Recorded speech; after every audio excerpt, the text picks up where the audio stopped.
চলে এলাম আবহাওয়ার আরও একটি গুরুত্বপূর্ণ আপডেট নিয়ে। ইতিমধ্যে আমাদের দক্ষিণবঙ্গ থেকে সরেছে নিম্নচাপ উত্তরবঙ্গের দিকে, যার ফলে বন্ধুরা উত্তরবঙ্গে বেশ কিছু অঞ্চলে ঝড় বৃষ্টির একটা সম্ভাবনা তৈরি হয়েছে গতকাল থেকে। তো আজকে আমরা এই ভিডিওতে জানবো দক্ষিণবঙ্গে, উত্তরবঙ্গে এবং বাংলাদেশে কোথায় কোথায় বৃষ্টিপাতের সম্ভাবনা রয়েছে এবং যে নতুন নিম্নচাপটি আসছে সেই নিম্নচাপের জেরে কতদিন বৃষ্টি চলবে, সমস্ত কিছু ডিটেলস আপনাদেরকে জানাবো। তো দয়া করে বন্ধুরা ভিডিওটি একদম প্রথম থেকে শেষ পর্যন্ত দেখুন। চলে এসেছি স্যাটেলাইট মোডে। তো স্যাটেলাইট মোডে এসে আমরা এই মুহূর্তে দেখতে পাচ্ছি কলকাতা, হাওড়া, হুগলি, ২ চব্বিশ পরগনা, ২ মেদিনীপুর সহ সুন্দরবন এবং বাংলাদেশেরও সুন্দরবনে একাধিক অঞ্চল, পটুয়াখালী, নোয়াখালী, কলাপাড়া, খেপুপাড়া, এই সমস্ত অঞ্চলের বিস্তীর্ণ অঞ্চল জুড়ে মেঘপুঞ্জ রয়েছে এবং বঙ্গোপসাগরের কাছেও কিন্তু মেঘ রয়েছে। তো এই মেঘ কিন্তু আমাদের দক্ষিণবঙ্গের দিকে প্রবেশ করছে, দক্ষিণবঙ্গের উপকূলের জেলার দিকে প্রবেশ করছে, যার কারণে কিন্তু আজকে দক্ষিণবঙ্গের ২ চব্বিশ পরগনা, পশ্চিম মেদিনীপুর, সুন্দরবন এই সমস্ত এলাকাগুলোতে বৃষ্টিপাতের একটা সম্ভাবনা রয়েছে। আর বৃষ্টিপাত রয়েছে উত্তরবঙ্গের মালদা, শিলিগুড়ি, দিনাজপুর এই সমস্ত জায়গাগুলোতে, এবং বৃষ্টি রয়েছে মালদা লাগোয়া মুর্শিদাবাদ, নদিয়া, বীরভূমের বেশ কিছু অঞ্চলে। এগুলো কিন্তু বিক্ষিপ্ত বৃষ্টি। দক্ষিণবঙ্গে যে বৃষ্টিগুলো হবে সেগুলো কিন্তু বিক্ষিপ্ত বৃষ্টি রয়েছে, তবে উত্তরবঙ্গের বেশ কিছু অঞ্চলে ভারী বৃষ্টিপাতের সম্ভাবনা রয়েছে। তো আপনাদেরকে দেখাই, বিকেল ও সন্ধ্যার মধ্যে কিন্তু দক্ষিণবঙ্গের তেমনভাবে বৃষ্টিপাত নেই, আকাশ কিন্তু মেঘাচ্ছন্ন থাকবে।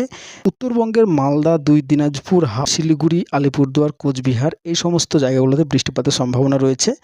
বেশ খানিকটা বৃষ্টি রয়েছে বাংলাদেশের রংপুরের কাছে। এদিকে বৃষ্টিপাত রয়েছে বাংলাদেশের সিলেটের কাছে এবং রয়েছে ঢাকা, বগুড়া, ময়মনসিংহ। এক কথায় গোটা বাংলাদেশেই কিন্তু বিক্ষিপ্ত বৃষ্টি রয়েছে, আবার কোথাও ভারী বৃষ্টি রয়েছে আজকে রাত্রিতে। তবে দক্ষিণবঙ্গের রাত্রিতে বৃষ্টিপাত নেই, যদিও হয় বিক্ষিপ্ত বৃষ্টি। আগামীকাল বৃহস্পতিবার বাংলাদেশের রংপুরে ব্যাপক বৃষ্টিপাত রয়েছে, ভারী থেকে অতি ভারী বৃষ্টি, পাশাপাশি বৃষ্টি রয়েছে শিলিগুড়ি, আলিপুরদুয়ার, কোচবিহার এই সমস্ত জায়গাতে বৃষ্টিপাত রয়েছে, ভারী থেকে অতি ভারী বৃষ্টি উত্তরবঙ্গে। দক্ষিণবঙ্গের ক্ষেত্রে যেটা আমরা দেখতে পাচ্ছি, আকাশ কিন্তু মেঘাচ্ছন্ন থাকবে, তবে সকালকার দিকে বৃষ্টিপাত লক্ষ্য করা যাবে না। তবে বিক্ষিপ্তভাবে অস্থায়ী বৃষ্টি যখন তখন হতে পারে সুন্দরবনের এলাকাগুলোতে। তো বিকেল ও সন্ধ্যার মধ্যে একটু আবহাওয়ার পরিবর্তন আমরা লক্ষ্য করতে পারছি। হাওড়া, হুগলি, কলকাতা, বীরভূম, খড়গপুর, বাঁকুড়া, পুরুলিয়া, বীরভূম এই জায়গাগুলোতে একটু বিক্ষিপ্ত বৃষ্টি রয়েছে। পাশাপাশি বৃষ্টিপাত কিন্তু আমরা দেখতে পাচ্ছি মালদাতে এবং উত্তরবঙ্গের সমস্ত জেলাতে বৃষ্টিপাত থাকছে। বাংলাদেশের ক্ষেত্রে সিলেট, মৌলভীবাজার, ঢাকা, কুমিল্লা এই সমস্ত জায়গাতেও কিন্তু বৃষ্টিপাত রয়েছে। আগামী শুক্রবার আমাদের আবহাওয়া একটা পরিবর্তন লক্ষ্য করা যাচ্ছে। সুন্দরবনের এলাকা, তাছাড়াও রয়েছে ২ চব্বিশ পরগনা, বাংলাদেশের সুন্দরবনের এলাকা এবং উপকূলের জেলাগুলোতে ভারী থেকে অতি ভারী বৃষ্টিপাতের সম্ভাবনা রয়েছে। এছাড়া কক্সবাজার, তারপরে টেকনাফ এই সমস্ত জায়গাতেও কিন্তু ভারী থেকে অতি ভারী বৃষ্টি রয়েছে। দক্ষিণবঙ্গে বৃষ্টিপাত বিক্ষিপ্তভাবে হতে পারে নদিয়া, মুর্শিদাবাদ, বীরভূম, বাঁকুড়া, পুরুলিয়া এবং ঝাড়গ্রামে। উত্তরবঙ্গের ক্ষেত্রে মোটামুটি একটু বৃষ্টিপাত দেখতে পাচ্ছি আমরা শিলিগুড়ির কাছে, তবে কিন্তু এটা বিক্ষিপ্ত বৃষ্টি হতে পারে। তবে বৃষ্টির পরিমাণ ১২-১৩ তারিখ থেকে কিন্তু একটু বাড়তে পারে। যেমন আমরা মোটামুটি ১২ তারিখে একটু দেখছি বৃষ্টিপাত রয়েছে কলকাতাতে, ভারী থেকে অতি ভারী বৃষ্টি। তবে যেহেতু ১২ তারিখ আসতে বেশ কিছুটা দিন বাকি রয়েছে, তবে আবহাওয়া কিন্তু পরিবর্তন হতে পারে।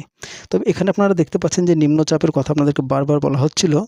নিম্নচাপের মতো কিন্তু একটা ঘূর্ণাবর্ত তৈরি হবে, যার কারণে কিন্তু রবিবার থেকে আবারও বৃষ্টিপাতের সম্ভাবনা রয়েছে। তো গত ভিডিওতে আমরা বলেছিলাম ১৩ থেকে ১৪ তারিখ বা ১৫ তারিখের মতো, কিন্তু আজকের এই ভিডিওতে আমরা দেখতে পাচ্ছি ১২ তারিখ রবিবার। তো এখনও যতদিন সঠিক কাছাকাছি ডেটে না আসবো ততদিন কিন্তু সঠিকভাবে বলা যাবে না। পরিবর্তন কিন্তু আমরা লক্ষ্য করতে পারবো প্রত্যেক দিনই আবহাওয়ার। তো বন্ধুরা, এই পর্যন্তই। কেমন লাগলো, কোথা থেকে দেখলেন অবশ্যই জানাবেন আপনার জেলার নাম।